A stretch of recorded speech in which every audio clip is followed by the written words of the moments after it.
oui, c'est bon. Bonsoir à tous. Est-ce que vous allez bien? Il y a des gens qui ne sont pas encore installés, donc on va les attendre. Bon, vous allez bien? Ah, mieux, plus collégial. Bon, merci beaucoup. Oui, moi ça va, merci. Bon, merci beaucoup d'être venu à cette 6e soirée YouTube déjà. Il est temps d'accueillir Magnéto Polo, notre première invitée. On est très content de l'accueillir ce soir. Il s'agit de Mylène de la chaîne Welcome to Primetime Beach.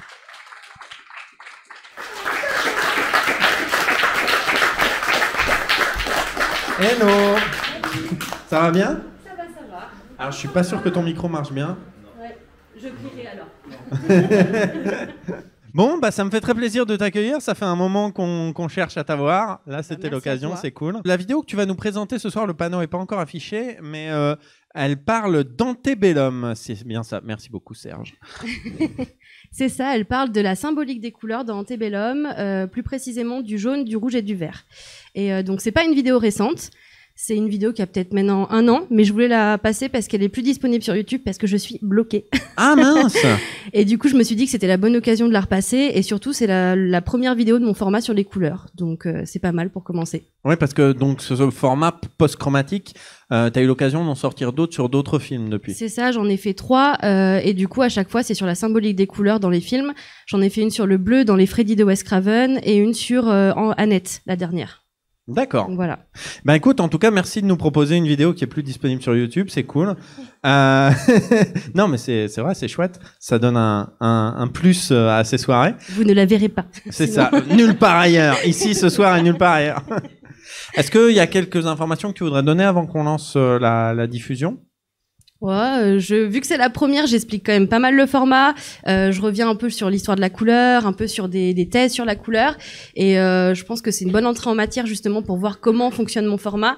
Ce que j'aime beaucoup faire quand je commence ce genre de format, c'est je vais voir un film et il y a justement pour Freddy, je m'étais rendu compte qu'il y avait beaucoup de bleu et du coup je vais faire beaucoup de captures d'écran, essayer de faire un dossier thématique. Ensuite je fais beaucoup de recherches avec des bouquins, notamment ceux de Michel Pastoureau, et après j'essaye de centraliser avec des thématiques précises comme pour Antebellum où là du coup je pars sur 3 couleurs. Ok. Voilà. Eh ben écoute, on va regarder ça et on en parle juste après. Bon visionnage.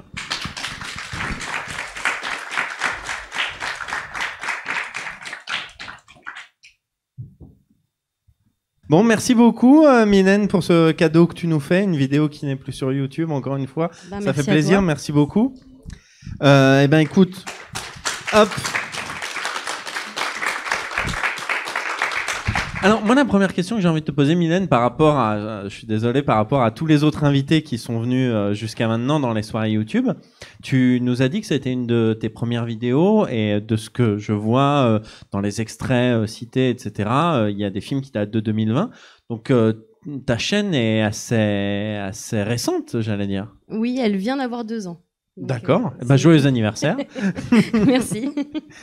Est-ce que c'est difficile de se lancer dans le YouTube ciné au bout de 10 ans de YouTube alors que il y a un certain nombre de vidéastes déjà implantés entre guillemets? Est-ce que tu as ressenti une difficulté particulière? Non, et puis je pense que je me suis pas posé la question parce que j'avais pas du tout de culture YouTube, donc comme ça, c'était pas compliqué. J'avais plus peur du public qu'il pouvait y avoir sur YouTube. C'était plus ça qui me faisait peur. Et j'ai commencé avec un blog sur le cinéma d'horreur et c'est un ami qui m'a dit allez, lance-toi. Il est là, il est au fond, il se cache.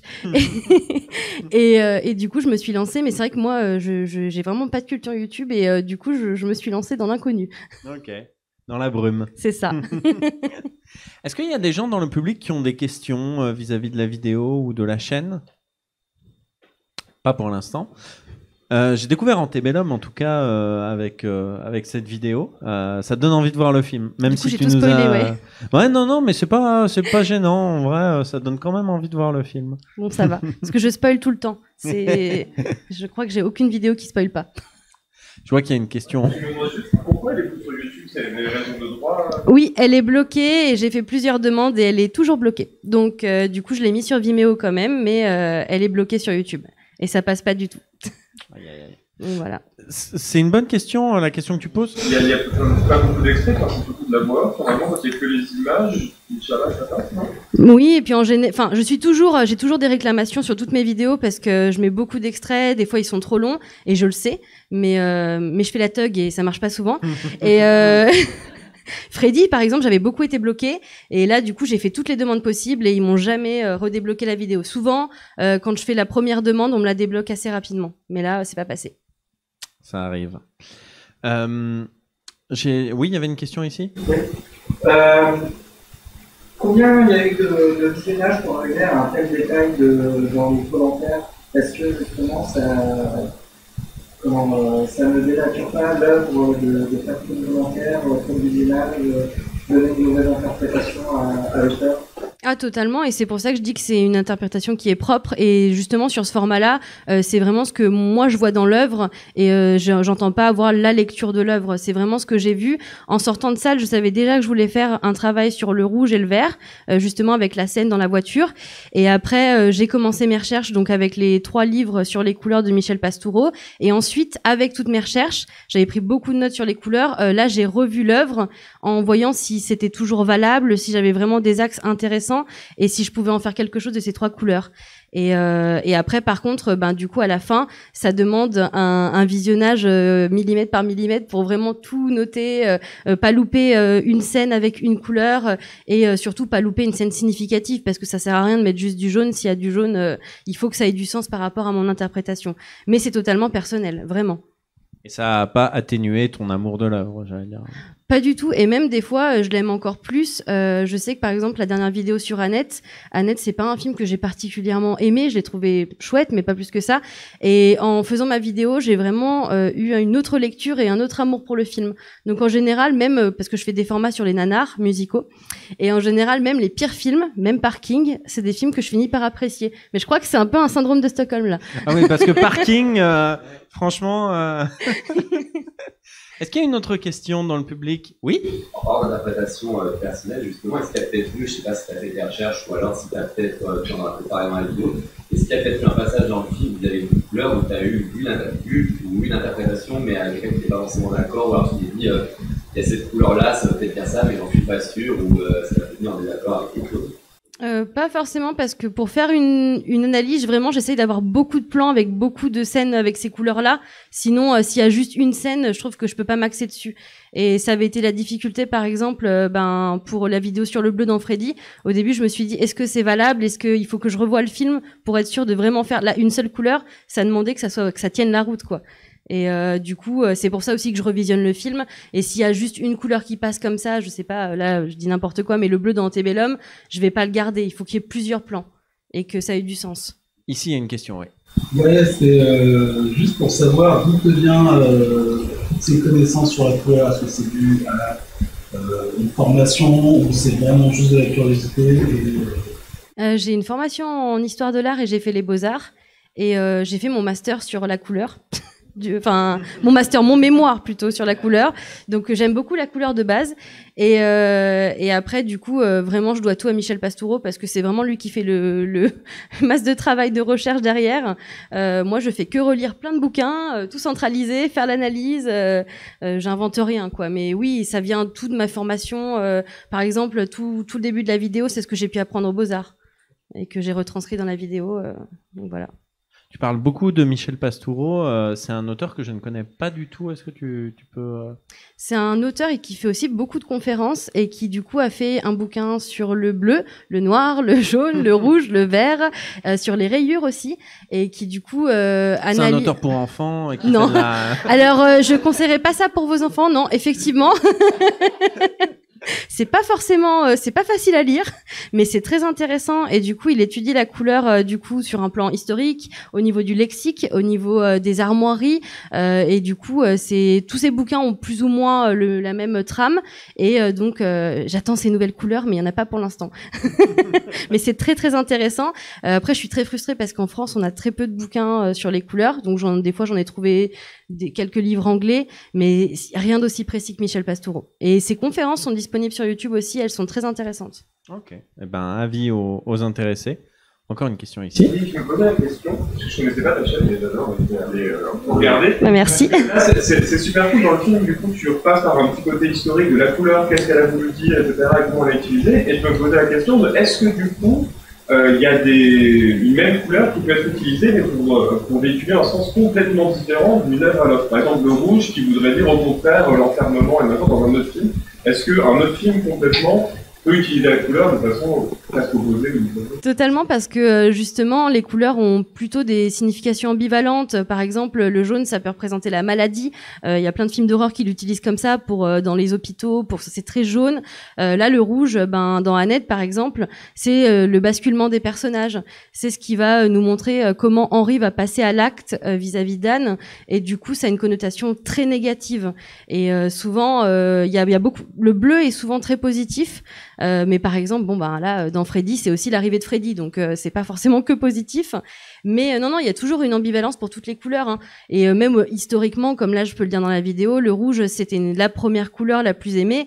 Aujourd'hui, ça a changé. C'est plus le bleu, le vert, alors que le vert, il a longtemps été très mal aimé.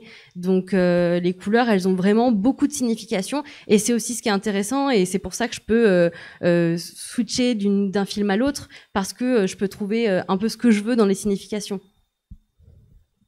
Enfin, j'invente rien quand même. Encore une question, c'est un peu toujours les mêmes. De ce côté-là, c'est plus sage. Hein. Non. Il vient de dire qu'on était plus curieux à droite. Je suis pas convaincu par cette affirmation.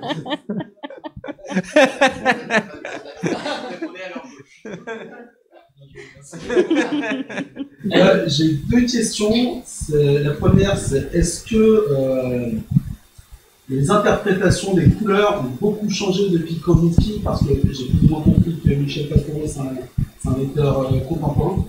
Oui. Et la deuxième question, c'est est-ce que tu comptes faire un épisode sur The Artist? Alors, donc, est-ce que la signification des couleurs a beaucoup évolué depuis Kandinsky? Et est-ce que tu comptes faire un épisode sur The Artist? Réponds tout de suite à la deuxième, comme ça c'est fait. Eh ben, je vais avoir un truc, c'est que j'ai jamais vu The Artist, donc voilà. Moi non plus, comme t'aurais spoilé le truc. Non, du coup, vu que je l'ai pas vu, je pourrais même pas dire. Et pour Kandinsky, je me suis jamais penchée dessus, mais ça pourrait être très intéressant. Et du coup, je saurais pas répondre. Je suis désolée, mais ça peut être très intéressant de revenir dessus, effectivement. Il y a une question qui a été posée sur le chat. Je la reformule un petit peu. Désolé pour la personne qui l'a posée, à savoir Monsieur Doigt. Il demande si tu comptes traiter à un moment les couleurs du point de vue oriental, puisque les auteurs que tu cites, notamment Michel Pastoureau, c'est un point de vue occidental sur les couleurs. Alors pour l'instant, c'est pas au programme, mais c'est vrai que ça m'intéresserait justement de pouvoir montrer un peu plusieurs lectures. Justement, ça ouvrirait le champ des possibles aussi au niveau de la signification, et c'est vrai que ça pourrait être très intéressant. Est-ce que ici, s'il vous plaît, oui. On a vu durant cette vidéo un extrait d'un bouquin du Moyen-Âge avec des bouquins de Pastoureau. Est-ce que la signification des couleurs a changé entre les deux époques? Donc on a eu une citation d'un livre du Moyen-Âge pendant la vidéo. Est-ce que la signification des couleurs a beaucoup évolué entre ce livre du Moyen-Âge et Michel Pastoureau? Totalement, parce que par exemple pour le vert c'est toujours une couleur mal aimée au Moyen-Âge. D'ailleurs, on mélangeait toujours pas le bleu et le jaune, et les cuves étaient carrément séparées pour pas qu'il y ait de risque de se mélanger. Donc c'était vraiment une signification comme un espèce de mix chimique, le poison, et il fallait surtout pas que ça risque de se mélanger, de former du vert, et que le bleu et le jaune se rencontrent. Alors qu'aujourd'hui, du coup, c'est très positif. On fait du greenwashing, le vert c'est la nature, c'est vraiment une couleur qui est vraiment mise en avant, et pendant des années, comme je peux le dire dans la vidéo, au niveau du lexique par exemple, il y a beaucoup d'historiens qui pensaient en fait que les gens ne voyaient pas le vert parce qu'il était absent du lexique.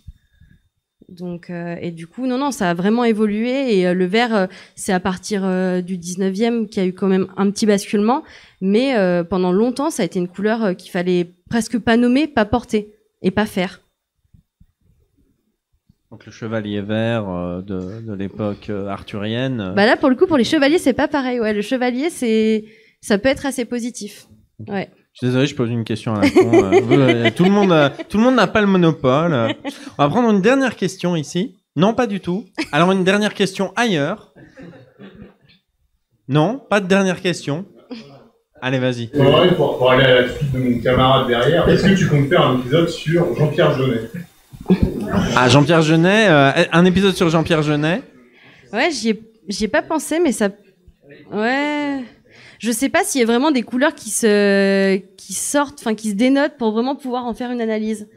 Ouais, c'est le sépia. Je sais pas. Ouais, là, je sais pas si je pourrais en tirer quelque chose. Franchement, parce que souvent c'est plutôt une teinte. Là, dernièrement, j'ai revu The Thing par exemple, et il y a quelque chose de hyper intéressant sur le bleu et sur la menace par le bleu. C'est vraiment une couleur qui dénote du plan et qui peut possiblement revenir pour signifier quelque chose. Eh ben, écoute, merci beaucoup, Mylène, d'être venue présenter ton travail. On peut l'applaudir encore une fois. Merci.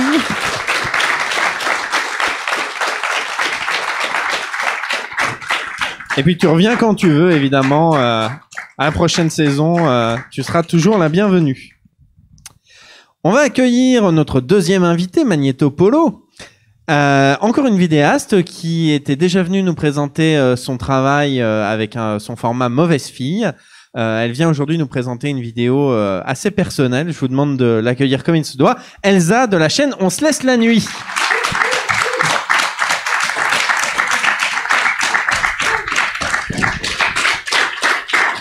Salut. Bonsoir. Ça va bien? Oui, ça va. Alors, est-ce que tu veux présenter un petit peu cette vidéo ou présenter ta chaîne avant qu'on la diffuse? Alors, ma chaîne, du coup, j'ai l'impression de la présenter hyper souvent ici. Oui, c'est terrible. Hein, parce que si vous êtes déjà venu plusieurs fois à l'aquarium, finalement. Sur la chaîne, je fais beaucoup de... Alors, c'est une chaîne qui a plein d'aspects différents. Je traite de la littérature érotique, mais aussi du féminisme, des questions de société. Je fais des portraits de mauvaises filles, donc de femmes qui ont défrayé la chronique en utilisant la violence. Voilà, donc ça c'est les formats un peu traditionnels de la chaîne, mais j'ai aussi des formats qui sortent un peu des sentiers que je me suis tracés à la base, et dont cette vidéo-là qui n'est pas du tout, vraiment, mais pas du tout dans la lignée littérature érotique ou mauvaise fille. Hein, vraiment, celle-là, voilà, elle est un peu unique. Mmh. Bah, je te propose qu'on la regarde et qu'on en parle tout à fait. après. Voilà, bonne diffusion, bonne projection. Bon, eh ben merci beaucoup Elsa pour nous avoir confié cette vidéo. On a un micro pour les questions du public, donc n'hésitez pas si vous avez des questions. Moi, je t'avoue que cette vidéo, quand elle est sortie, elle date de l'année dernière, pour préciser un petit peu.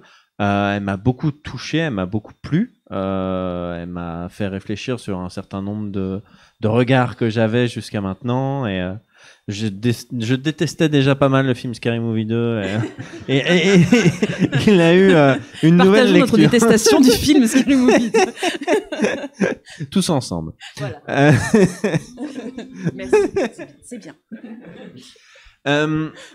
Moi, ce qui me marque au revisionnage, c'est que malgré que ce soit une vidéo très personnelle et très intime, si on peut la présenter comme ça, tu maintiens comment dire, cette touche qui t'est propre, qu'on retrouve dans les autres vidéos de ta chaîne, c'est d'avoir quand même quelques petits passages de décompression, de quelques petites touches d'humour. Est-ce que c'est un peu con comme question, mais est-ce que c'est quelque chose qui est venu naturellement dans l'écriture parce que c'est ton style, ou est-ce que c'est quelque chose que t'as mis un petit peu aussi pour relâcher la pression après des moments un peu durs, on va dire? Alors, c'est une bonne question. Franchement, je pense que ça vient naturellement parce que l'humour sur mon handicap, c'est quelque chose qui est assez naturel pour moi et je l'ai toujours fait. Et voilà, j'ai toujours fait énormément de blagues autour de ça. Et même dans les vidéos, dans mes premières vidéos, il y avait plein de blagues aussi autour de ça, autour du fait qu'il me manque des doigts, tout ça. Bon, bref, hein, vraiment, je pense que c'est quelque chose où ça vient naturellement quand je parle de ce sujet-là pour moi. Après, oui, je pense que le fait d'en mettre aussi un peu régulièrement dans cette vidéo, c'est parce que à l'époque où je l'ai écrite, j'avais très peur que les valides qui le regardent et qui constituent la majeure partie de ma communauté, évidemment, se sentent agressés et l'impression que je leur donnais une espèce de leçon hyper procédurière et très très sérieuse et stricte, et que ce soit du coup beaucoup plus dur à encaisser, qui est surtout un espèce de truc de rejet. Mais c'est quelque chose que j'ai globalement, même dans mon militantisme, où je sais que j'ai une façon de faire passer les choses, de dire mes idées, etc., qui est assez douce et assez enrobée, on va dire, dans de la légèreté, potentiellement dans de l'humour, parce que j'ai l'impression, en tout cas, que c'est comme ça que les choses passent le mieux et qu'on a plus envie d'écouter quelqu'un qui va avoir un aspect léger et tranquille, plutôt que quelqu'un qui va dire les choses de façon extrêmement violente et plus brutale, même s'il y a besoin des deux façons, encore une fois, de faire, hein, mais moi, en tout cas, j'avais peur qu'on m'écoute moins si j'étais trop violente et brutale. Mais en soi, c'est quand même pas quelque chose qui a été complètement fin, puisque, encore une fois, c'est quelque chose que je fais naturellement sur mon handicap, de faire des blagues dessus, donc c'est pas non plus forcé, voilà. Mais c'est pas une inquiétude de ta part. Voilà, non, c'est pas du tout quelque chose qui est complètement, complètement inventé, forcé, et voilà. C'est juste que,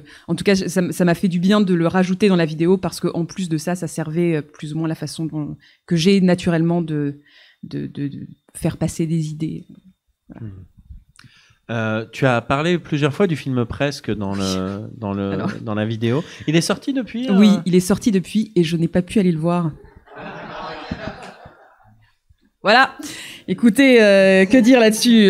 Non, mais je vais le voir forcément un jour. Mais et il va bien sortir. Mais c'est sorti dans un moment où moi j'ai pas pu aller le voir. En plus de ça, il était sorti. Il y avait une période, c'était la période de confinement encore, etc. Donc ça a été repoussé plein de fois. Je devais aller à l'avant-première, j'ai pas pu, etc. Et finalement, au fil du temps, j'ai pas pu aller voir le film. Donc du coup, je vais le voir. Je vais forcément le voir à un moment ou à un autre.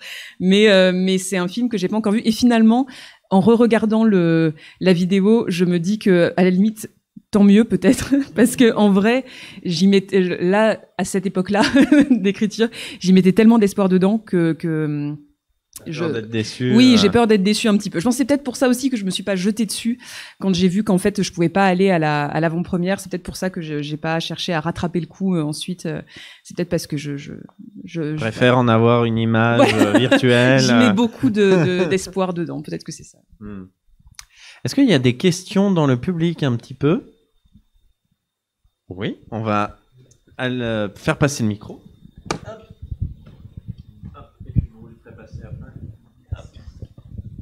Bah déjà, merci pour ce... Ça marche? Mais... Ok, cool. Non, merci pour ce témoignage personnel et tout. Je suppose que ça n'a pas été facile à écrire aussi. Moi, juste, j'aimerais aussi te remercier pour ta bienveillance envers nous, valides. Non, mais malgré tout, c'est cool, tu vois. Et en fait, là, je préfère faire un disclaimer parce que j'ai pas envie d'être maladroit en disant ça, mais quid des éventuels, alors je sais, j'ai un exemple, mais je suis même pas sûr que ça rentre dans le cadre, des acteurs qui auraient, ou des actrices qui auraient un handicap et qui joueraient des rôles de valides. Alors après, c'est très particulier. Moi, j'ai vite fait un exemple. Je crois que Daniel Radcliffe a un syndrome qui lui provoque des migraines horribles qui peuvent l'immobiliser pendant plusieurs jours. Et du coup, est-ce que la solution serait pas justement que, par exemple, les acteurs porteurs d'un handicap, ou actrices, encore une fois, désolé, porteurs d'un handicap pas forcément visible ou évident, devraient peut-être communiquer plus dessus ou pas, je ne sais pas. Et je voulais avoir ton avis là-dessus, c'est tout. Alors, il y a plein de trucs qui sont intéressants. Le fait que, les rôles de valides, en vrai, il y en a pas tellement dans le sens où tous les rôles sont des rôles de valides, à part les quelques rôles d'handicapés. Enfin, vraiment. Donc, du coup, en soi, justement, le principe du fait de dire les acteurs handicapés peuvent tout jouer, même les rôles où on ne précise pas de handicap particulier pour le personnage, ou où le handicap sur le personnage ne fait rien, ne donne rien à l'histoire. Ça fait partie effectivement des grandes revendications, c'est de dire mais arrêtez de nous faire jouer que des rôles d'handicapés. Mais tout comme il y a énormément de revendications autour d'acteurs et d'actrices trans par exemple qui disent arrêtez de nous faire jouer que des trans, mais aussi d'acteurs et d'actrices racisés qui disent arrêtez de nous faire jouer que des rôles de dealers, que des rôles de gens de banlieue, que des rôles de racisés, enfin vraiment de racisés dans la société. Enfin, Je pense que globalement, c'est quelque chose qui est très revendiqué par les personnes qu'on voit peu à l'écran, que de dire donnez-nous des rôles de valides, au contraire, parce que en fait il y a quasiment que ça en réalité. Et on joue pas, enfin c'est ce que j'ai dit dans la vidéo, mais on ne joue pas non plus de toute façon les rôles d'handicapés puisque ce sont des personnes valides qui prennent les rôles d'handicapés, donc on ne joue pas finalement. Sur le fait que les acteurs devraient communiquer plus sur leur handicap. C'est une vraie question parce que le handicap invisible est un handicap quand même. Et que effectivement le handicap invisible est mieux pris. Je pense que le handicap invisible est mieux pris à partir du moment où il ne gêne pas la production, à partir du moment où il ne se reflète pas sur le corps aussi globalement. Je pense que c'est la question, c'est un questionnement de qu'est-ce qu'on va voir au cinéma. Et qu'est-ce que c'est qu'être acteur ou actrice? Et acteur ou actrice, pour beaucoup de personnes, c'est prêter vraiment son corps à un personnage. Et du coup, on estime que les handicaps invisibles, qui vraiment ne se reflètent pas du tout, ni dans la façon de parler, ni dans la façon de marcher, ni dans le corps globalement, du coup, ne sont pas des handicaps réels déjà. Donc déjà dans la société, ça pose assez de problèmes comme ça, le fait que les handicaps invisibles ne soient pas considérés comme des handicaps réels. Mais en plus de ça, ne sont pas considérés comme des handicaps réels au cinéma. Et du coup, je pense que c'est pour ça aussi que ces acteurs et actrices-là sont plus nombreux. Est-ce qu'ils devraient parler plus de leur handicap? C'est dur à dire parce que s'ils n'ont pas envie d'en parler et qu'ils ont envie de rester à l'abri parce qu'ils ont une apparence qui est valide, je ne peux que les comprendre. Parce que y a cette espèce d'idée aussi de à partir du moment où tu fais partie d'une communauté, on te caractérise beaucoup dans cette communauté-là, on a tendance à t'enfermer dans cette communauté-là, tu peux devenir très vite le porte-parole de cette communauté-là. Et le problème avec le handicap, c'est ce que j'évoque aussi dans la vidéo, c'est que le handicap, enfin c'est immense. Comment est-ce que moi je peux être la porte-parole de quelqu'un qui est aveugle? Comment est-ce que moi je peux être la porte-parole de quelqu'un qui a un handicap différent du mien quelque part? Enfin voilà. Donc être catégorisé porte-parole, c'est pas non plus un super plan parce que tu sais que c'est déjà pas si mal qu'on te donne la parole à toi, mais que ça va invisibiliser tout un tas d'autres gens. Donc le fait de parler de son handicap quand il est invisible, je comprends que ce soit pas que ce soit peu fait pour les acteurs et actrices qui sont déjà sur le marché. Voilà, je comprends. Je comprends ça vraiment. Je sais pas si j'ai répondu à ta question. Est-ce qu'il y a une autre question? Ah, plusieurs personnes. Ici, hop. Là. Ça s'exprime pas assez à gauche, moi. Je dis. À droite, tu veux dire? Alors, droite. T'es à droite, à gauche de manière générale. Fais pas le malin, toi. Je reprends le micro. D'abord, merci et bravo. J'ai trouvé que c'était vraiment un super témoignage, très touchant, très bien réalisé. Enfin voilà, du coup, merci vraiment. Merci. Voilà, merci, merci à toi, quoi. Voilà, moi je voulais te poser la question parce que j'ai ressenti aussi que, il y a un problème de représentation vraiment. Et tu parlais on parlait de Scary Movie 2, où vraisemblablement il y a un gros problème. C'est vieux aussi, les films des années 2000, on sait que voilà, la déconstruction sur plein de sujets est venue après. Hein, ouais, donc, ça a pas mal avancé. Voilà. Et du coup, j'étais assez curieux au-delà de ce film, de savoir dans ton senti, on a vu plusieurs extraits, savoir qu'est-ce qui peut-être t'avait le plus révolté à l'écran, ou tu t'es dit quand même là ça marche pas quand quoi. Même. là ça va un peu fort là. En vrai, il y a peu de films avec des acteurs valides qui jouent des handicapés où je me suis pas dit ça. Où je me suis pas dit, à partir du moment où je me suis rendu compte qu'en fait c'était très rarement des acteurs handicapés qui jouaient les rôles d'handicapés, j'ai commencé à être un peu dans le jugement immédiat sur les films en me disant ouais non ça va pas le faire en fait. Vraiment ça va être nul je pense. Alors que c'est con encore une fois parce que dedans j'en parle mais Mad Max a été un de mes films vraiment qui m'a complètement foutu une claque et où Furiosa c'est une de mes héroïnes absolues et où c'est complètement une valide qui joue le rôle de quelqu'un à qui il manque un bras. Mais c'est pas très dit dans le scénario. Il y a pas de truc d'enjeu par rapport à ça dans le scénario et c'est peut-être pour ça que c'est mieux passé. Je pense que c'est quand un film vraiment tourne autour du handicap et dont le handicap est joué et écrit par des valides. Là, en règle générale, ça commence à faire vraiment beaucoup. Et j'ai eu un peu ce sentiment-là. Je pense que le dernier, c'était peut-être pour De rouillé d'os. où tout le monde a encensé beaucoup ce film et la performance de Cotillard, ce que je peux comprendre parce que en tant qu'actrice, enfin voilà, j'ai rien à lui reprocher à part sa mort dans. Mais bon, mais elle est peut-être pour rien, elle est sûrement pour rien. Oui. Voilà, elle y est sûrement pour rien. Il y a des cuts qui sont faits, il y a des choix. Bon. Mais c'était surtout sur le fait de dire c'est encore un film dans lequel on va tâcher de donner des leçons de vie à des valides, dans des histoires sur des handicapés, écrits par des valides, pour des valides, joués par des valides, pour des valides. Et oui, je me souviens qu'il y avait eu un truc assez violent de ma part en me disant putain, vraiment, même ces rôles-là, on peut pas les jouer. Enfin, et on m'avait dit oui, mais au début, elle marche. Et dit, oui, d'accord, mais enfin finalement, le fait que nous on fasse semblant de bien marcher et après on fasse vraiment un truc de handicap ou l'inverse quelque part, je vois pas pourquoi c'est plus choquant d'un côté que bon bref.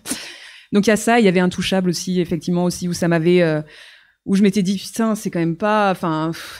Oui, tant mieux si des histoires comme ça peuvent voir le jour, peuvent émouvoir, peuvent peut-être faire changer la vision du handicap que les gens peuvent avoir. Mais encore une fois, il y a un côté les valides qui montrent des handicapés à d'autres valides en disant « Regardez comme ils sont mignons !» Et c'est très désagréable de se dire « Vraiment, il y a des acteurs en fauteuil qui peuvent jouer ça. Laisser ça à des personnes concernées, en fait. » Voilà. Et du coup, si je peux me permettre, si ça dérange pas, et du coup, si à contrario, il y a peut-être un film ou un rôle dans lequel tu as senti peut-être qu'il y avait eu, peut-être du fait de l'implication dans la production, dans l'écriture, dans le scénario, peut-être un film, donc pas celui que tu n'as pas vu, mais peut-être un autre en particulier dans lequel, c'est un valide qui joue. Est-ce qu'il y en a un peut-être qui t'a marqué dans le sens inverse? Tu veux dire des films dans lesquels un valide joue un rôle d'handicapé et où ça marche bien? Où ça marche bien, où tu t'es dit ok, il y a quand même quelque chose? Mad Max, voilà, Furiosa, vraiment où ça marche très très bien. Après X-Men aussi. Moi ça a été, mais après c'est peut-être aussi parce que ça a été des figures très fortes pour moi. Les X-Men, ça a été un truc où j'ai été happée tout de suite par les X-Men parce que c'est littéralement l'histoire de personnes qui sont des mutantes dans une société majoritairement avec des gens pas mutants. Le chef, c'est quelqu'un qui est dans un fauteuil roulant. Il y a énormément de rapports au physique, à la bestialité, à la monstruosité pour les autres. Il y a cette tentation de rentrer dans les rangs des normaux, des pas mutants, ou de faire communauté à côté parce que de toute façon ils nous méprisent, etc. Bref, ça a été forcément très, l'identification pour plein de personnes de toute façon qui ne se sentent pas appartenir au gros de la société, de toute façon est très fort dans les X-Men. Donc bien évidemment les personnes en situation de handicap sont à donf là-dedans. Et du coup là-dedans, oui, par exemple, Charles Xavier, ça me dérange pas tant que ça que le personnage, que l'acteur qui le joue ne soit pas réellement handicapé. Alors que c'est con, hein, parce que c'est quelqu'un qui est en fauteuil roulant, donc ça pourrait carrément être quelqu'un en fauteuil roulant qui le joue. Mais j'ai, je pense, une telle tendresse pour le matériau de base que du coup ça passe. Mais je pense que c'est un peu pareil pour Mad Max, où j'ai beaucoup de tendresse pour le matériau de base et où du coup, ça passe. Mais aussi parce que le handicap, encore une fois, n'est pas central dans le film et que ça parle pas de handicap. Je te remercie. La question que j'allais poser, elle est liée aussi à la tienne. C'est est-ce que à l'inverse, il y a des films que tu trouves particulièrement inspirants, justement parce que des acteurs non valides jouent. Est-ce qu'il y a des exemples? T'as cité, on l'a vu dans le film. Oui, il y a Frix. Je pensais aussi dans les exemples plus récents à Mission Cléopâtre où Jamel effectivement joue un personnage où c'est jamais mentionné. Est-ce que il y a d'autres figures comme ça qui t'inspirent et qui te font te dire ouais bon on avance? Il y a la Lazy Company qui a été pareil, qui était une super découverte. Alors c'est une série, mais ça a été une grande découverte parce que c'était là aussi il y a du handicap qui rentre en jeu mais qui ne rentre jamais complètement en jeu dans le scénario et qui est là mais qui pourrait ne pas être là, mais il se trouve qu'il est là. Donc voilà, ça fait partie des films. Effectivement, Jamel, en fait, c'est plus que c'est la figure du handicapé qui joue des rôles pas d'handicapé. Mais donc du coup, c'est une figure qui agace un peu plein de personnes dans cette communauté-là parce qu'on se dit oui, mais vous nous le mettez tout le temps comme une espèce de token. Oui, mais il y a Jamel. Oui, d'accord. Mais enfin, il y en a qu'un. Il y a pas besoin d'un autre. C'est ça. On a Jamel déjà. Mais en même temps, c'est important d'avoir un mec comme ça infiltré entre guillemets parce qu'il y a un côté vous voyez bien du coup qu'on peut jouer des rôles qui sont pas écrits spécifiquement pour des handicapés. Jamel il joue pas, enfin quand on fait jouer Jamel Debbouze, il joue pas systématiquement des rôles en rapport avec son handicap, dont Mission Cléopâtre notamment. Je crois même qu'il en joue jamais. Je crois que c'est j'ai pas de souvenir de trucs dans lesquels ce soit évoqué. Et là, dans Mission Cléopâtre, c'est particulièrement visible parce que du coup, même le costume a été fait pour que ça corresponde en fait à son handicap et que ce soit plus agréable, je pense, à jouer pour lui, plus confortable en tout cas. Donc encore une fois, c'est la preuve que on peut carrément rendre plus confortable un rôle pas prévu pour un handicapé, pour un acteur, un comédien, une comédienne handicapée. Donc, enfin, vraiment, c'est la preuve. Pour moi, Jamel, c'est à la fois le token qu'on nous donne à chaque fois en mode, mais regardez, vous avez lui, et en même temps, la preuve absolue de la mauvaise foi de l'industrie du cinéma qui dit, ah, mais oui, mais on peut pas vous faire jouer. Si. C'est juste qu'il faut qu'on soit connu avant. Et qu'ils veulent pas prendre le risque de mettre des personnes handicapées, là, comme ça. Voilà. Est-ce qu'il y a d'autres questions dans le public? Oui, tu peux faire passer le micro derrière. Merci beaucoup pour ce témoignage. Alors moi aussi, je fais partie de cette minorité invisible d'handicapés invisibles. J'ai remarqué, même si j'ai une petite, très peu de connaissances dans le milieu cinématographique, que tous les personnages, c'est vraiment quelque chose où on nous montre comme un modèle de courage. Et on nous laisse pas la place d'être vulnérable. Est-ce que justement c'est pas quelque chose qui justement n'est pas, comment dirais-je, n'est pas pris en compte par les valides dans la rédaction d'un personnage qui nous représente? Tu veux dire, oui, cette phase de vulnérabilité ou de... C'est vrai qu'on a tendance à montrer les personnages handicapés. Il faut qu'il y ait une espèce de success story aussi là-dedans, parce que sinon c'est déprimant pour un valide de regarder ça aussi. Faut bien dire ce qui est. Donc du coup, il faut qu'il y ait l'étape du... soit c'est une personne qui n'accepte pas son handicap, puis qui finalement, grâce à l'aide de la communauté valide, très souvent extérieure, va commencer à trouver que c'est trop cool, et que c'est bien, que finalement, voilà, et va porter cette espèce de message d'espoir, de dire, regardez, comme je suis fort, comme je suis résilient, comme voilà. Donc effectivement, il y a cette espèce d'image toujours de success story, et c'est vrai qu'on a peu de personnes handicapées qui montrent enfin, on leur autorise moins peut-être, les personnages handicapés, la tristesse, effectivement, la faiblesse, en tout cas, de ne pas trouver quelque chose de positif dedans. Il faut forcément qu'il y ait quelque chose de positif à en retirer. À ça, quand même, j'oppose les personnages, mais c'est pas mieux, mais j'en parle dans la vidéo, les personnages handicapés qui sont là pour faire peur. Il y en a pas mal aussi, et à eux, on autorise plein de trucs, la faiblesse, les machins. Et je sais qu'il y avait un truc qui avait pas mal choqué quand je l'ai sorti il y a 1 an, c'était que j'utilise des images de la colline à des yeux, où moi, je sais que j'ai un point de vue très choquant dessus, et j'en suis tellement désolée. Mais vraiment, moi, quand j'ai vu la colline à des yeux, j'étais à donf avec les méchants. Genre. Vraiment.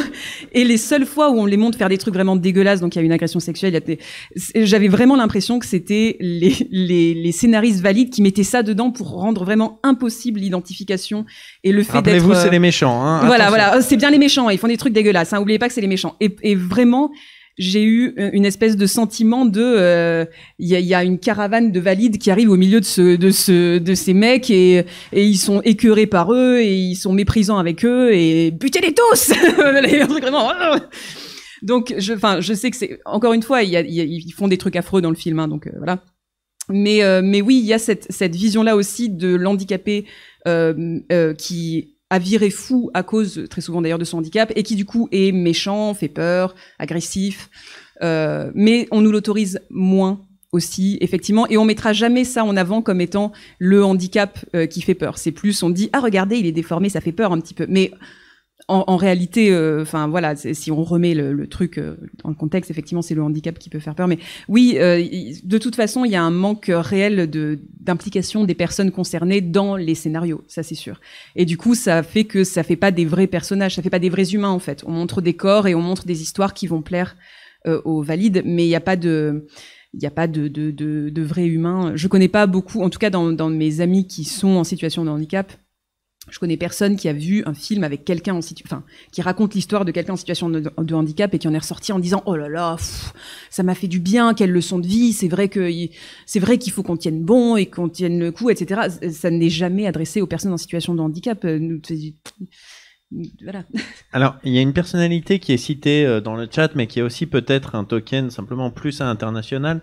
C'est Peter Dinklage. Bien sûr, Peter Dinklage. Qui a joué effectivement un rôle de nain dans Game of Thrones, et puis qui ensuite, tu parlais de X-Men Days of Future Past. Enfin, tu parlais de X-Men globalement, mais oui. Dans Days of Future Past, il joue un sénateur et à aucun moment son handicap est mentionné.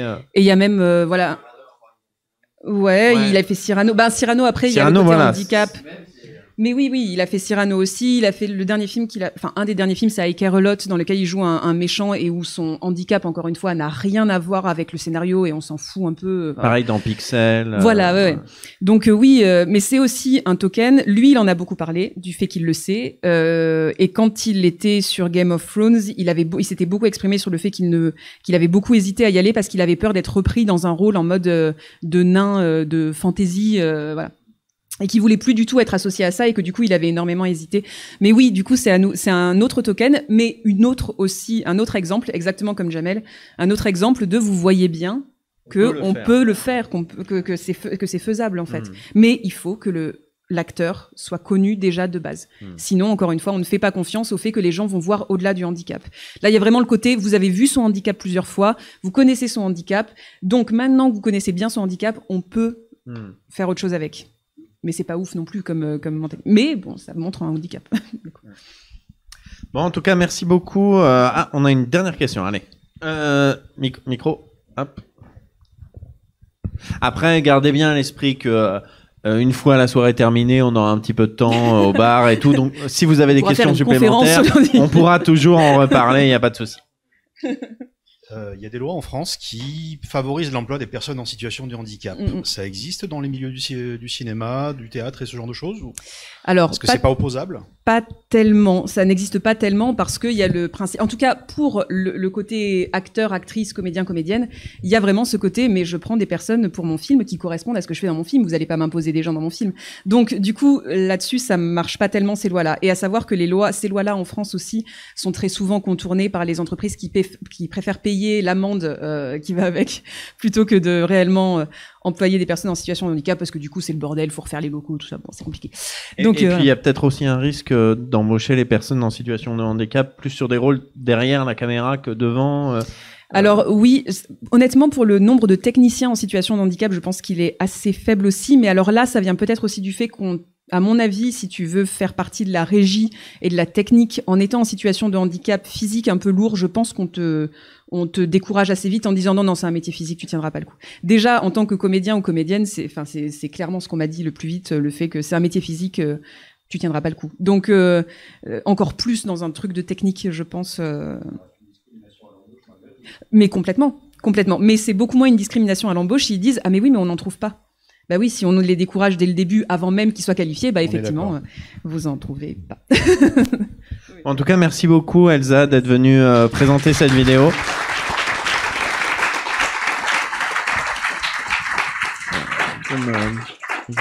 Hop, merci. Eh bien écoutez, je vous propose d'accueillir comme il se doit notre troisième invité. Je suis très content de l'accueillir parce que c'est quelqu'un qui ne sort pas des vidéos très très souvent. Mais à chaque fois qu'il en sort, ces vidéos sont de grande qualité. Je vous en laisserai juge, évidemment. Je vous demande d'applaudir comme il se doit Gauthier de la chaîne Shonks Télévision.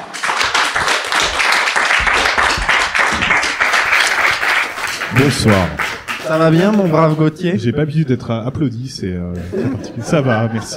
Tu kiffes? Oui, ouais, bah pour... un petit coup de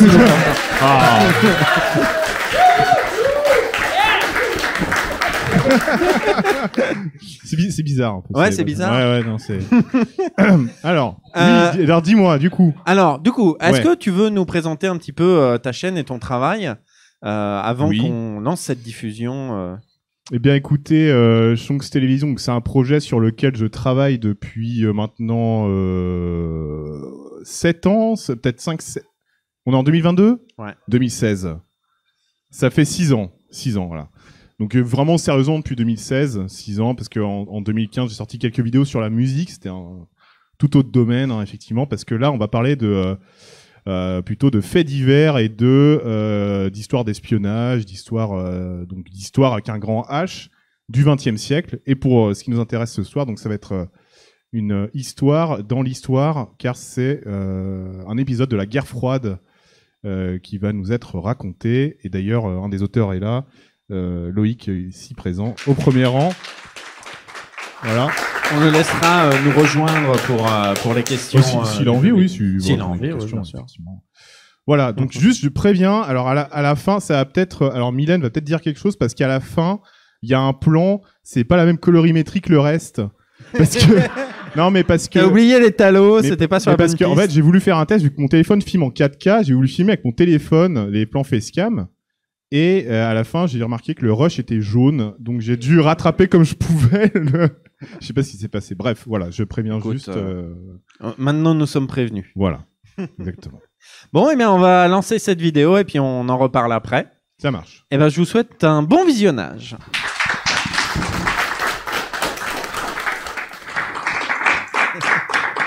Bon, eh ben, écoute, merci à vous deux pour ce document assez fascinant. Je vous avoue que moi, la première fois que je l'ai vu, j'étais en mode, mais what?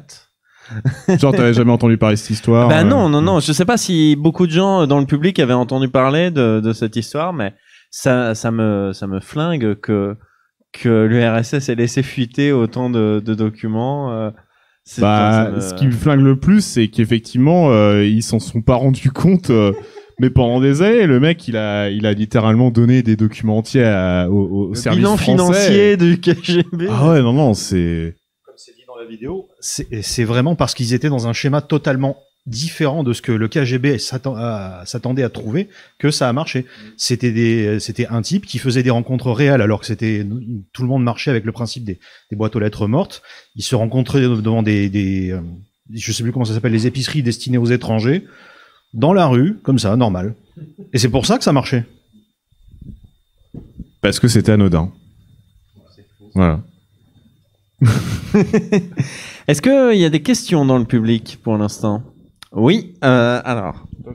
Hop, si tu peux faire passer. Attends, je vais l'allumer. Déjà, bravo pour la vidéo. C'est au niveau de la qualité de recherche, ça me faisait un peu penser à Affaires sensibles sur France Inter, qui pour moi est vraiment une référence dans ce genre d'émission. C'est ma première inspiration. Ah bah. Ouais. Ça se ressent un peu. Et puis après, j'ai le côté burlesque, tout ça, qui brille, et surtout la rupture entre les deux tons marche très bien. Mais après, comment en fait vous en êtes vous tous les deux arrivés à bosser justement sur Farewell? C'est parce que vous l'avez dit vous-même, c'est quelque chose qui est assez anodin dans la façon de procéder pour lui. Et comment est-ce que c'est quoi qui comment vous êtes rendu compte de ça et de chercher justement comment il a pu faire tout ça? Je vais peut-être te laisser répondre du coup parce que vu que tu t'es occupé du. Alors, à la base, j'ai vu un film qui s'appelle L'affaire Farewell, avec Guillaume Canet et Mirko Storica. C'est très romancé et ça change énormément de choses, mais ça m'a quand même un peu intrigué. Et du coup, effectivement, je suis tombé sur les fameux épisodes d'Affaires sensibles sur cette affaire-là. Et derrière, il y a pas mal de sources qui permettent de développer et de se rendre compte que c'est un truc de dingue, quoi. C'est vraiment un truc de dingue. C'est la plus grosse affaire d'espionnage de la deuxième partie du XXe siècle. En fait, il y en a plein d'autres, bien sûr, avec d'autres angles d'attaque et compagnie, mais en termes de quantité de documents, c'est de loin la plus grosse. Voilà. Ouais, puis de mon côté, c'est vrai que je cherchais depuis longtemps à parler d'histoires qui se passaient pendant la guerre froide. J'avais déjà fait un truc sur le Watergate. Plus succinctement, une vidéo sur JFK. Avec le recul, je suis pas hyper content de ce que j'ai fait sur JFK, mais bref, je pense que personne n'est jamais content de ce qu'il a fait sur JFK. De toute façon, c'est un sujet qui est tellement compliqué. Et du coup, Bob, c'est vrai qu'il était... Enfin, Bob, Loïc, voilà, c'est son pseudo, c'est Bob Lecon, hein, c'est lui qu'on voit dans le générique au début, c'est son pseudo, c'est pour ça. D'ailleurs, on peut saluer aussi Autonne, hein, qui est donc co-autrice du document, et qui est belge, donc c'était... Ouais, toute la conclusion, c'est elle. Et puis une partie des recherches également. Et bon, comme elle habite en Belgique, c'était peut-être plus compliqué pour elle de venir. On la salue si elle regarde. Voilà, exactement. Et du coup, je cherchais moi un truc à faire sur la guerre froide. Et donc toi, tu m'as parlé de ce truc-là, de cette affaire-là. J'étais comme toi, quoi. Je me suis dit mais comment, enfin. Sur le truc, c'est fou. Hein. Ah ouais, non, mais c'est un truc, tu te dis, mais putain, mais j'ai jamais entendu parler de ce truc-là, quoi. Alors c'est vrai que la guerre froide, il y a plein d'histoires qui façonnent cette partie, en fait, de l'histoire du monde qu'on connaît pas forcément, quoi. Donc les plus connus, ça va être effectivement Watergate, etc., etc. Bon, bah là, c'est un truc purement sur un soviétique. Et du coup, c'est d'autant plus intéressant. Moi, c'est ce qui m'a intéressé, c'est que ça parlait effectivement aussi de ce dont on parle pas énormément non plus, c'est ce qui se passait de l'autre côté du rideau de fer. Moi, j'ai envie de revenir un peu sur ta chaîne, parce que c'est vrai que moi, quand j'ai découvert ta chaîne, je te connaissais depuis quelques mois. Qu'est-ce qui t'a donné envie de te lancer sur YouTube autour de cette thématique? Parce que c'est pas forcément ce pourquoi tu étais connu jusqu'à maintenant. C'est vrai que tu parlais plutôt de musique. Qu'est-ce qui t'a intéressé et qu'est-ce qui t'a donné envie de lancer une chaîne sur ces thématiques-là? T'as 2 heures là ou Non. Non. Alors plus facile. Est-ce que tu aimes le fromage de chèvre? Ah oui, absolument. Voilà. Petite feta dans une petite salade, là, ça c'est bien. Toujours plaisir. Bref. Oui, non. Effectivement, au début, je parlais de musique parce que moi, je viens de la radio à la base avec Alpha que tu connais. On était à RTU qui est devenu Nova Lyon, etc. Bon, c'est un bordel. Bref, on met de côté. C'est pas. Voilà, le gros tas. Exactement, voilà. Ce qui m'a intéressé, en fait, ça m'a toujours intéressé ces histoires-là. Ces histoires, ces faits divers, ces trucs qui se passent dans le monde réel, quoi. Tu vois, ça te présente une facette un peu bizarre des fois de notre monde, tu vois, qu'on voit que dans des fictions a priori. Et c'est vrai que derrière, il y a aussi des influences qui viennent. Donc, Faites entrer l'accusé, notamment. X-Files, beaucoup, parce que je suis un gros fan de la série. Et du coup, c'est vrai que le côté... j'ai le poster I Want to Believe chez moi avec le du coup, j'aime beaucoup ce poster. L'esthétique de tes vidéos, Ouais. Notamment le côté feutre, dossier, etc.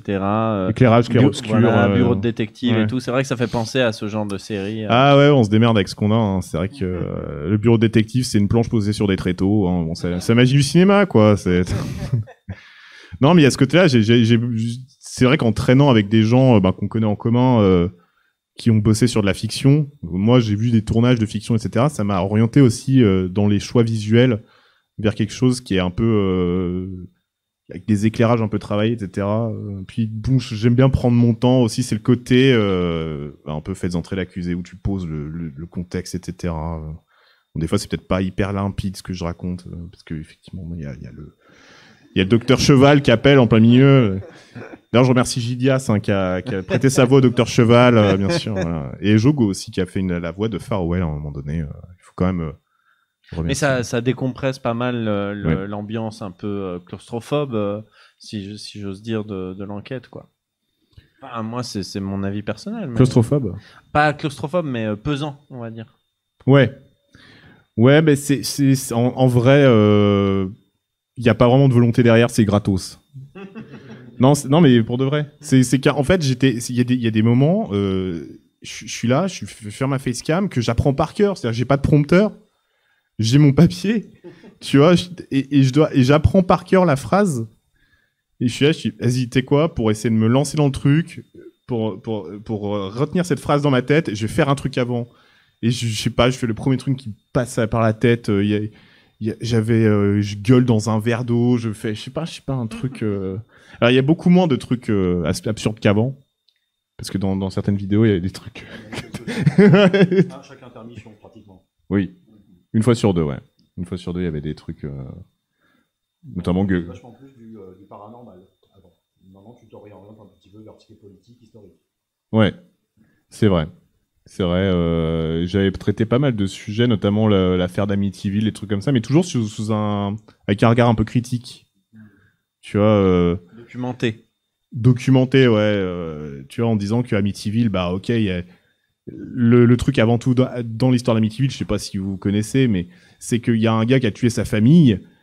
C'est ça en fait l'histoire principale et c'est que derrière des gens ont essayé de se faire du fric sur cette histoire-là. C'est ça qui est horrible en fait dans l'histoire d'Amityville. C'est pas vraiment l'histoire de fantômes qu'il y a autour. Bon, voilà.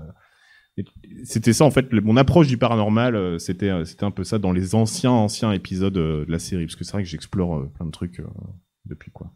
Voilà. Est-ce qu'il y a des questions dans le public, un petit peu ici? Moi, je me demandais comment ça se passe pour trouver des sources d'informations ou d'images pour faire ce genre de vidéos. Est-ce que vous vous limitez à Internet pour les informations et pour ce qui est des images, vu qu'on parle d'histoires assez confidentielles, d'espionnage, tout ça, est-ce que c'est assez compliqué de trouver des sources d'images? Pour les images, c'est plutôt toi pour les images. Hein. Moi, je cherche des trucs vite fait. Après, pour le côté source info, c'est vrai qu'il y a des bouquins. Bon, je vais pas forcément acheter des bouquins. J'ai la chance sur celui-ci, le plus gros bouquin de source sur cette affaire est disponible en complet en anglais sur Internet. Ça, c'est un gros point positif. Après, tu peux pas mal recouper. Il y a eu beaucoup de retours sur tout ça au fur et à mesure du temps. Et plus t'en lis, plus tu te dis bon, bah ça se dit là, ça se dit là. C'est que ça doit être vrai. Tu vas voir ailleurs. Effectivement, bon, bah, c'est avéré. Mais ouais, les sources textuelles, ça reste une affaire d'espionnage, donc malgré tout, ça reste des choses qui sont jamais vraiment confirmées à 100%, parce que c'est jamais complètement déclassifié, mais voilà, il y a pas mal de sources sur Internet, ouais. Wikipédia aussi, hein. Il y a de pas mal, hein. Le savoir encyclopédique, non mais pour de vrai, parce que dans les articles Wikipédia, en bas, t'as toutes les références de l'article. Ah, complètement. Tu vas chercher derrière, à savoir, bon, bah là, ils sont allés chercher ça là. Est-ce que je peux, derrière, trouver avec certains mots-clés? C'est de la recherche documentaire, comme on nous apprend au CDI du collège. Un petit peu. Et pour les images, bah, c'est un peu pareil, quoi. C'est-à-dire que tu vas aller sur Google, et des fois, tu vas trouver des images qui collent parfaitement, en fait, qui sont totalement dans le sujet. Dans le monde des photos de Vetroft, on en a trouvé. Il y en a quelques-unes, il n'y en a pas beaucoup. Voilà. Il n'y en a pas énormément, mais il y en a quelques-unes. C'est pour ça qu'on voit souvent les mêmes images, hein, parce que des fois, je suis obligé de me débrouiller avec ce que j'ai. Et ça va être aussi de l'image d'illustration. Donc des trucs qui sont un peu génériques, qui parlent un peu à tout le monde. Je sais pas si on le voit à un moment donné, mais j'ai utilisé de l'upscale par IA, en fait. Donc j'avais des vieilles photos en basse qualité, et c'est des intelligences artificielles qui les augmentaient. Du coup, ça se voit un peu. Pour Xavier Hamel, ouais, je me rappelle, t'en avais parlé, voilà. Parce que la photo, elle fait genre ça, je crois. Ouais, elle fait ça. Maintenant, elle fait ça, mais on dirait une peinture, parce que c'est voilà. Et sinon, bah, il y a des images d'illustration que j'ai tournées moi-même. On les voit de temps en temps. Bah, j'écris des trucs. Je me dis, bah, vas-y, je vais mettre. Là, c'était le contexte. C'est pour meubler, quoi. Bah, c'est pour meubler. En fait, c'est essentiellement du meublage, parce que c'est un truc qui pourrait très bien passer uniquement en audio. Donc la recherche d'images, finalement, elle est accessoire, et derrière, si t'as de la chance, si tu tombes sur des trucs qui collent parfaitement, qui est le sujet, en fait, que tu traites, et t'as de la chance aussi si tu tombes sur les bonnes images d'illustration, voilà. Pour répondre à ta question. J'espère que ça répond à ta question. Oui, c'est très bien. Merci. Ouais, tu parlais de l'aspect audio, et du coup, c'est vrai que moi, ça m'a aussi fait un petit peu penser à Rendez-vous avec X sur France Inter. C'est également une source. Après, c'est toujours à prendre un petit peu avec des pincettes, Rendez-vous avec X, parce que on est sur un personnage qui n'a jamais validé complètement ce qu'il disait. Mais c'est toujours des pistes intéressantes. Par exemple, si je dis pas de bêtises, alors je crois que l'histoire de l'osmium, à la base, ça venait de cette émission-là. Le détail. Et derrière, bon, bah, ça nous a permis de rechercher c'est Automne qui a plus recherché cette partie, mais effectivement, avec d'autres sources, on a validé ça. Est-ce qu'il y a une autre question de ci, de là? Bah, vas-y, alors. Non, c'est parce qu'il le connaît personnellement, donc je trouve ça un peu trop facile. Non, mais ça va être pour Loïc, je pense, la question. Pour le coup, c'est pour vous deux. C'est juste une question, parce que moi, ça me paraît quand même assez ahurissant que ce soit la plus grosse affaire d'espionnage. Comment vous expliquez, par exemple, qu'elle soit si peu connue, alors que, par exemple, le Watergate, bon, bah, même si on connaît pas les détails, tout le monde en a entendu parler. Et là... Parce que ça s'est passé par la France. Oui, parce que ça a transité par la France. Et c'est pas une affaire qui concerne les États-Unis, qui ont un monopole culturel mondial. C'est d'autant plus curieux que ça se passe en France.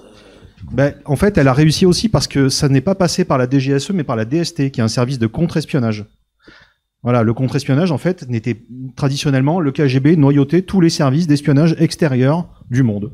C'est leur base. En même temps, avec des milliers, des centaines de milliers d'employés intérieurs. Et quand on parle de 5 millions à l'extérieur, alors attention, c'est des correspondants, c'est des gens à qui on a posé des questions une fois. Bref, ils avaient des listes énormes, mais tous n'étaient pas des employés régulièrement rémunérés, quoi. Mais en fait, ils noyautaient tous les services extérieurs, mais les services intérieurs souvent passaient à l'as parce que c'était pas leur job. La DST n'espionnait pas à l'étranger, elle était là pour coincer ou cataloguer les espions étrangers en France.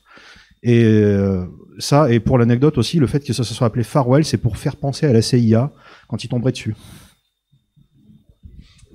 Est-ce qu'il y a peut-être encore une ou deux questions du public? Oui? Hop, Mehdi, tu peux faire... Hop. Ça fait se lever, ça fait de l'exercice. Oui, oui, faire un petit peu de sport, là, ça va... Quoi? Qu'est-ce que... Du coup, félicitations à vous deux. Je trouve que c'est vraiment un super document et c'est vraiment très bien réalisé. Je trouve qu'on se fait vraiment happer du début à la fin et c'est super cool.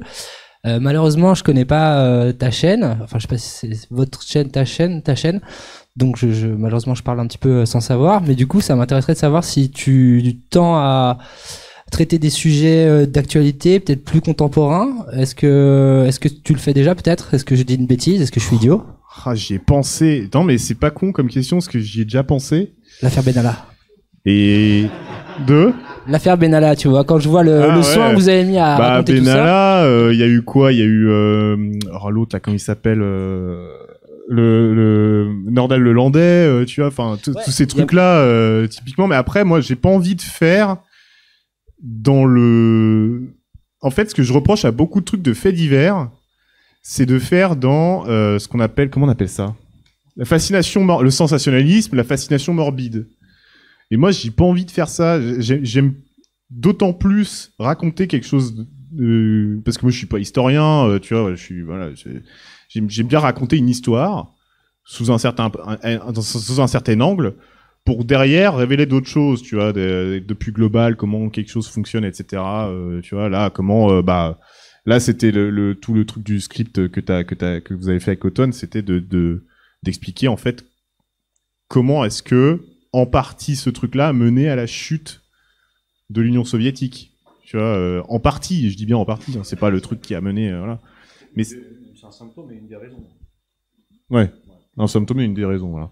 Et moi, c'est ça qui m'intéresse, c'est pas des trucs trop récents, tu vois, c'est trop récent. Du coup, on n'a pas encore assez de recul dessus. Et on peut pas en tirer quelque chose de vraiment derrière qui soit assez détaché, tu vois. Je sais pas si tu vois ce que je veux dire. Voilà, exactement. Du coup, pour l'instant, je m'abstiens de traiter d'actualité, mais peut-être que si un jour je trouve il y a une affaire, par exemple, là il y a une affaire qui est intéressante en ce moment, c'est l'affaire des barbouzes de la DGSE. Donc, par exemple, je sais pas si vous avez entendu parler de ces mecs qui s'étaient fait choper en train de... et j'ai trouvé ça avec justement le truc sur Damien Abad, hein, le ministre là, qui est accusé de violence, etc.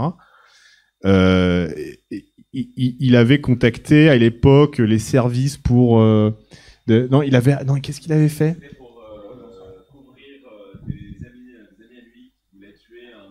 C'est ça, voilà. Et en fait, je crois que c'était il y a 2 ans, il y avait 2 mecs de la DGSE, donc les services de renseignement, qui s'étaient fait arrêter par la police dans une bagnole, alors qu'ils surveillaient quelqu'un. Enfin bref, c'était un truc un peu sombre. Et en fait, ils ont réussi à relier ces mecs-là à plein d'autres affaires, notamment la tuerie de Chevaline en 2011, donc qui s'est passée en Savoie, je crois, ou en Isère. Je crois la tuerie de Chevaline dans les Hautes-Alpes, enfin bref. Et tueur de cheval, Nagui, là.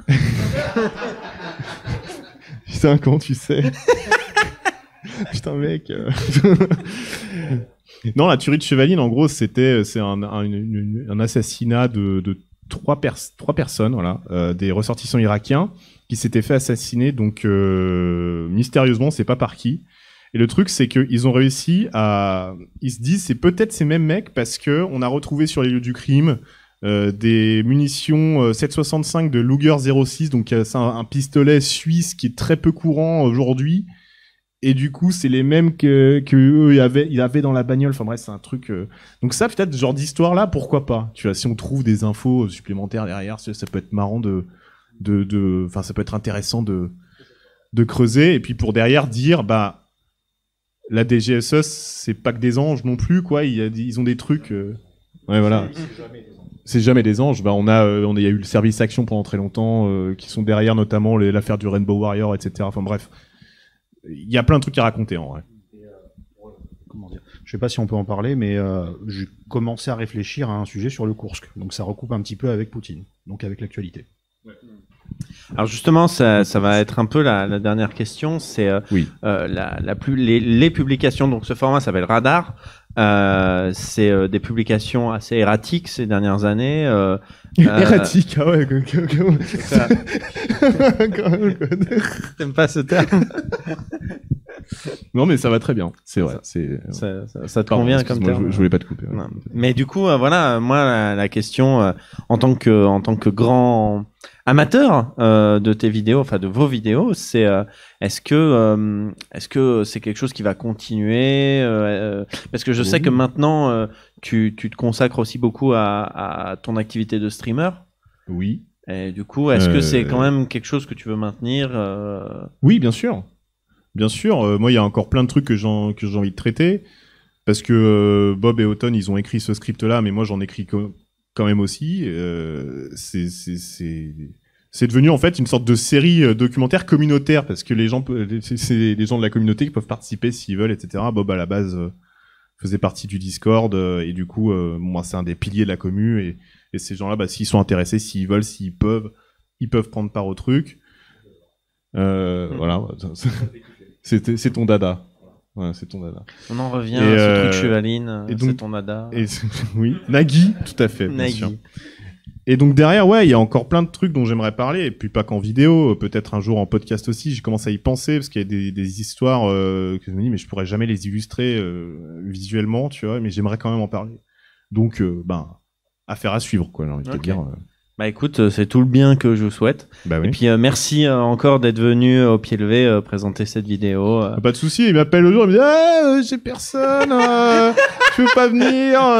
Ok, non mais d'accord. Non mais je viens. Je l'ai mérité, c'est vrai que. Mais non. Bon, merci beaucoup en tout cas d'être venu. Merci à toi. On peut les réapplaudir effectivement.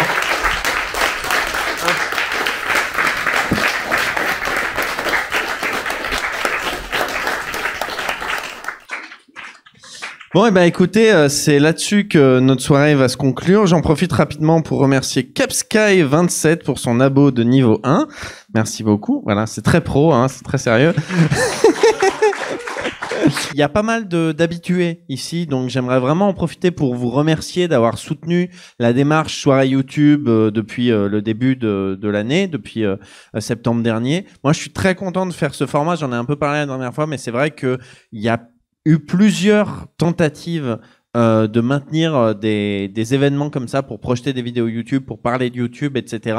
Et c'est vrai que ces tentatives ont jamais duré très longtemps. Ça s'arrêtait au bout d'un numéro, 2, 3, y compris à Paris où il y a un grand public, un grand vivier de talent. À chaque fois, ça s'épuisait assez vite. Et là, grâce à la régularité de certains d'entre vous, aux curieux qui viennent pour la première fois, aux gens qui invitent leurs potes en disant tu vas voir, on va passer une bonne soirée, etc. Grâce à vous, on est renouvelé pour la saison prochaine à l'Aquarium. Et ça, c'est vraiment très très cool. Donc j'aimerais que vous applaudissiez aussi un petit coup. Merci à vous. Merci à vous d'être venus à cette 6e soirée YouTube. Et puis écoutez, je vous donne rendez-vous à la rentrée scolaire en octobre. Et puis j'espère que vous serez nombreux. Voilà, merci beaucoup.